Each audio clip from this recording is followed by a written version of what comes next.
Hello and welcome back to my channel. My name is Michelle, and on this channel I've been talking about finances as well as some other lifestyle things and apartment tours. Eventually I will be posting a video about this apartment. It is finally furnished and everything.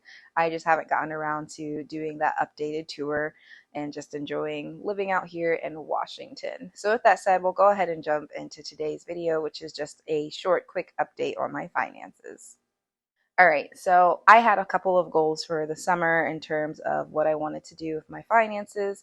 I wanted to have a fully funded emergency fund. I was able to do that. And I also wanted to pay off my car. The goal was originally July 30th. I don't know if I mentioned it in another video, but my plan was July 30th, which was going to be the end of my last contract. So I wanted to just have it complete by then. That was the reason why that was the date that was set. And then I also wanted to have a fully funded Roth IRA. So I was able to accomplish all three of those things and sooner than anticipated. I actually paid off my car June 30th, so 1 month earlier than I wanted to. So that was awesome. It let me hit the goal of completing my Roth IRA. So I actually did a traditional two Roth IRA because I wasn't sure what my income would be by the end of the year. I definitely didn't have to do it because my rate has dropped significantly for this next contract. So I probably won't hit whatever the amount was going to be.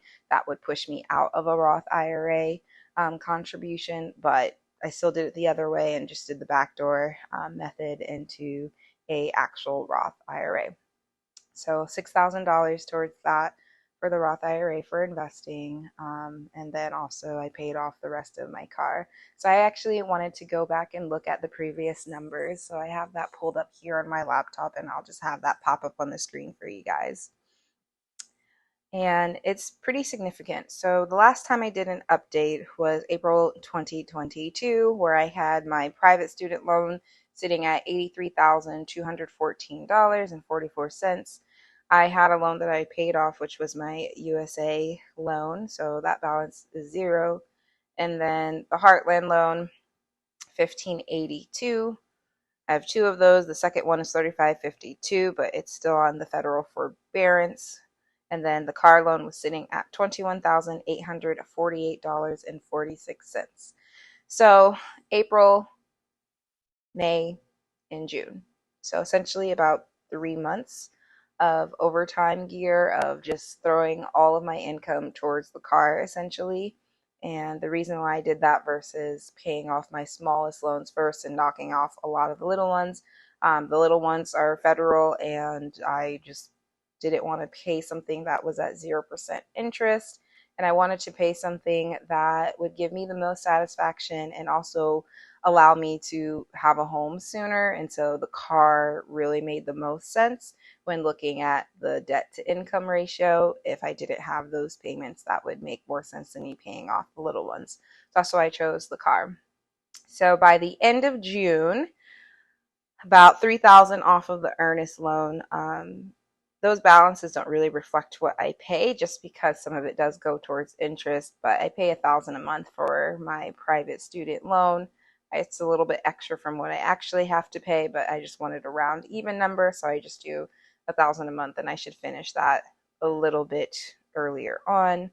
But I'm not in any rush to pay that one off just because the interest is only 3.5%, and I do want a home, and my home loan will be more interest in that. So honestly, I'm not paying that any faster.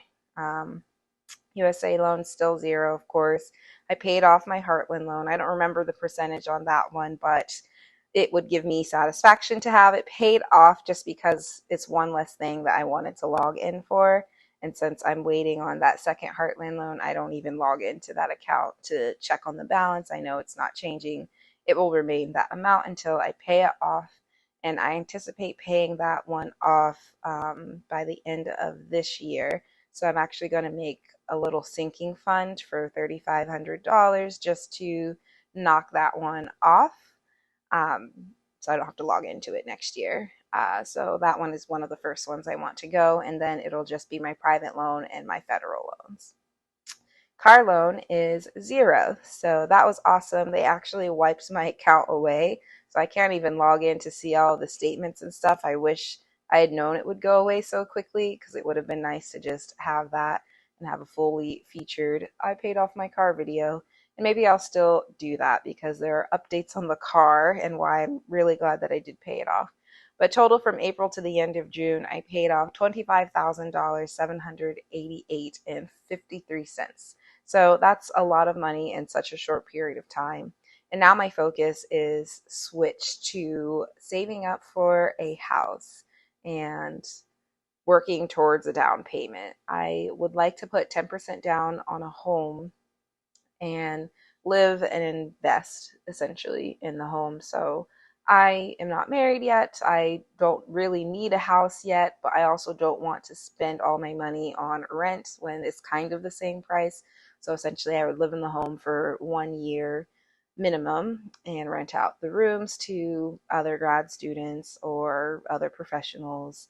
Um, Probably not any undergrads, but yeah, somebody similar age for a year. And yeah, that would just become an investment property when I eventually move out or when I get married. So that's kind of what I'm saving for now. I'm also considering going back to school for a terminal degree in nursing, and that's another thing that I guess I'm saving for. So if I don't do the house, then I just want to at least fully fund the first year or two of a graduate nurse program because my programs are expensive, which is unfortunate, but I look at the return on investment. So the most expensive program that is even on my list, I would make the whole amount back in the first year.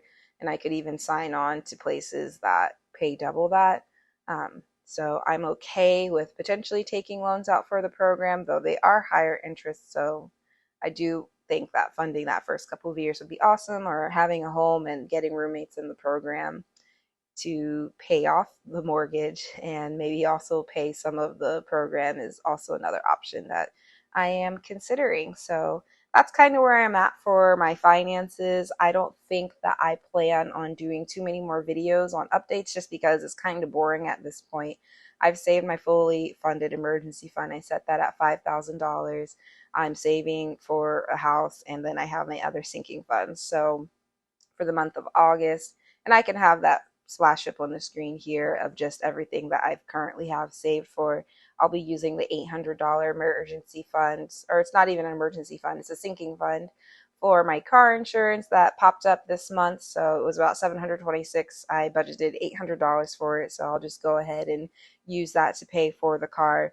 I need new tires for my car, which is annoying, but I'm saving another $800 for that because I have to replace all four of my tires. It may be a little bit less than the 800, but I'm just budgeting 200 for each tire, so four tires, $800. But I think that I probably will be able to get the tires for like 168 or 150 each, so definitely should be less than that. I have my fund for Christmas and flights to go home for Christmas. I plan on moving to California next year for nursing, so I have a budget to get me across country, spend nights in hotel. I set it at 1,500. Hopefully I only be spending 500 to go there, and then I'm also reimbursed by my company for moving, so some of it I don't even need, but I'm just going to set that budget because I'll be paid back later. And then I think I put $40,000 for a sinking fund for a home. So I'm looking at something around $400,000 for a house. So 10%, 40%, or 10% down would be $40,000. So that's kind of what I'll be saving for now. My rate has dropped significantly that I don't even know if I'll hit that anytime soon before any programs would start. So we'll see, but 10% is the goal for now. Originally it was going to be 20%, but I don't see myself saving 80,000. If I get to 80,000, that would be awesome, but in the timeline that I'm looking to buy, I would not hit the 20% mark. So that's just kind of where I'm at. And I don't even know how this will all play out because I guess it's really hard for travel nurses to secure a home. So it should be pretty interesting. But those are kind of the financial goals that I have for now. I'm saving about 35% of my income into my savings account now. I just made that adjustment. I'm stopping most of my investments. I was doing about 500 a month to a taxable account called my future car sinking fund account, and that was going to allow me to purchase all of my future cars cash. I'm going to stop doing that just because, one, I don't think I'll buy a car for another 10 to 15 years. I like to just drive them until it's just my hands on the steering wheel and the rest of the car is finished. So that should be a good 10 to 15 years of this car, as long as, there's no accidents in the car. So hopefully not. And then also, I'll be having a larger income after I finish the program, such that I should make probably, I mean, it's a six-figure salary, and I should be able to pay back my student loans in 2 years with that salary. And I'll just say that it's nurse anesthesia, so you make anywhere from 250 to, I mean, some places pay 500. If you, those places that pay the 500 are probably places you don't want to go. So I'm anticipating 250 to 300 to start. And so that means I should be able to pay off my student loans in those first 2 years, and I should be able to buy a home that's bigger or whatever in the area that I want easily after those 2 years, and I will be able to buy any car cash. So that's why I'm just like, I don't really need that taxable fund. So that's kind of where I am at. I still haven't put my federal loans on here. I know that Biden and his administration have decided to forgive up to 10,000 for those people who did not have Pell Grants and 20,000 for those who do. I do have federal loans, and I should be eligible for the forgiveness since it's based on last year's tax return. If it was based on this year's, then I would be out of luck. But since it's based on last year's, I should be able to qualify for some of that loan forgiveness. It doesn't cover all of my federal loans. I haven't posted those on here just because I didn't feel like it. It is less than my private loans. But it definitely is helpful, useful. Again, it's going to make my DTI a smaller ratio by having that forgiven, which just allows me to start the home buying process sooner than I would have if those weren't forgiven. So I'm definitely happy. I know other people are mad and frustrated about it.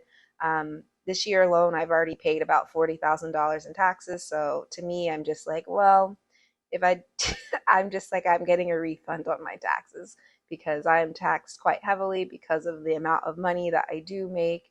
And so since I've already paid the government $40,000, I am a taxpayer and I'm getting it back. I mean, yeah, I personally am okay with that because I do think that the tax on the income is kind of high, especially since, I don't know, I just think it's high. I think it's a little ridiculous, and I know that I'm a high income earner, but it just seems like a lot. So that's why I decided to invest, and why I do store all of my money away, just because when I do use those things, there's that standard 10% on long-term gains. So I like that way more than what I currently am paying in taxes. So that's kind of my opinion on it. I know other people are upset. If mine were fully paid off, I kind of would be like, man, I wish I had taken more out. Or if I had never taken any, I definitely would be like, I wish I took like some out so that way they could be forgiven. But that's just kind of where I'm at. And, whether they had decided to pay them off or not, I already had plans to pay them off. I know what my career path is going to look like. So I have all the plans to pay it off. And I'm also considering doing the Air Force HPSP so that way I don't take any out. But I'm looking at the pros and cons. You do make more working as a civilian as an anesthesia provider than you would in the Air Force. So that's kind of the gist of everything. So with that said, that concludes today's video. Thank you so much for watching. If you liked this video, give it a thumbs up and subscribe to my channel, and I'll catch you guys in the next one.